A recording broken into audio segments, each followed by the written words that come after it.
चलित मास 13, 14 और 15 तारीख 3 दिन धरी राष्ट्रीय स्वयंसेवक संघर अखिल भारतीय प्रतिनिधि सभा हरियाणार समालखा ठारे अनुष्ठित हो जाइछि।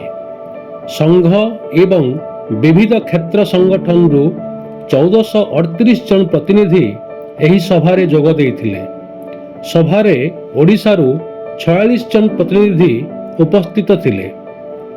सरसंघ चालक डॉक्टर मोहन भागवत अध्यक्षतारे एवं सर कार्यवाह दत्तात्रेय होसबोली संयोजन एही त्रिदिवसीय सभारे संघर कार्य वर्तमान स्थिति विस्तार और दृढ़ीकरण बाबद आलोचना करा सह विभिन्न सामाजिक और राष्ट्रीय विषय उपरे आलोचना करा जाइथिला।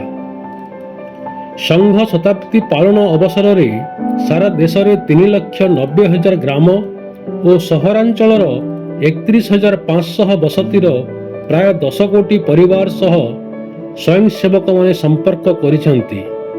ओडिशा रे एही अभियान रे 31,645 ग्राम और 742 बसतिर 30 लाख परिवार सह संपर्क करा जाइछि।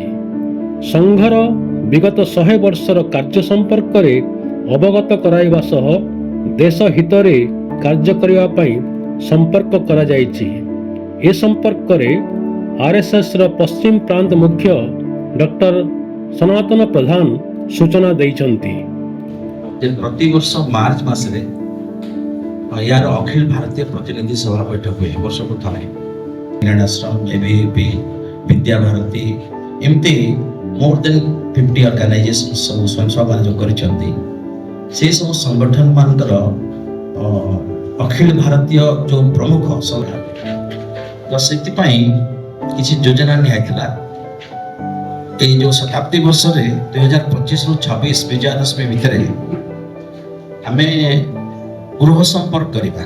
संघ विषय रे अनेक गुडे मिसकनसेप्शन अछि सेति पई जतकी परिबा आमे संघ विचार जणेबा पई आमे घर घर संपर्क करिबा।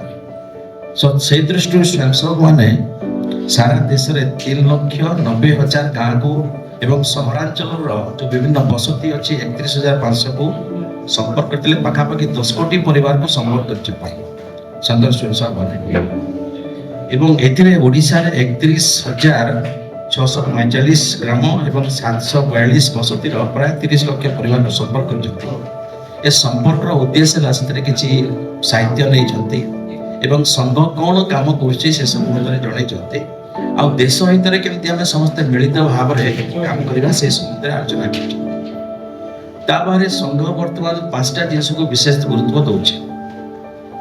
सेटा गोटे स्वभाव माने निजर मातृभूमि स्वभूमि स्वभाषा स्वदेश स्व संस्कृति प्रति भल पाइबा आत्मीयता भाव करने गोटे विचार करवा।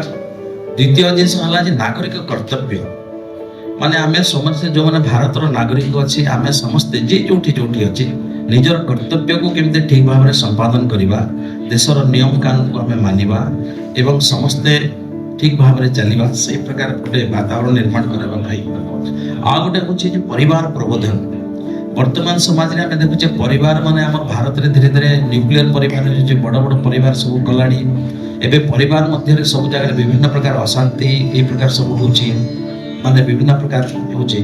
तो केमती परिवार को आमे केमती जेमती कहा जाउतला वैकुंठ समान अटे से घर परस्पर स्नेह रही थाए निरंतर कहते मधुसूदन राव सेमती प्रकार आमे गोटे परिवार केमती वैकुंठ समान हम मंदिर समान हम परस्पर भितर स्नेह भाव रहा जहाँ हेले कि आम शिशु मैंने जो मैंने बाहर से जन उत्तम नागरिक भल मनीष हे से प्रकार पाई काम करवा।